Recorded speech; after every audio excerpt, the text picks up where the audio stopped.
Ito, LiPo 4 32650.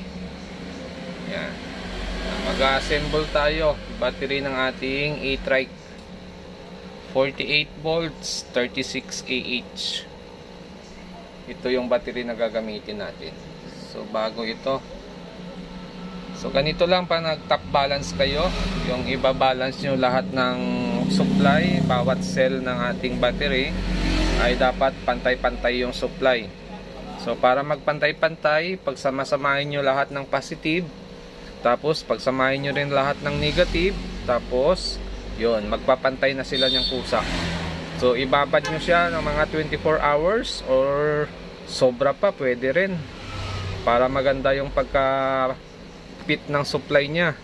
Talagang balance na balance yun. So ito, binabalance pa natin ito. Baka bukas i-assemble na natin ito. Yun, no? Yan, bago yan. Lahat yan bago.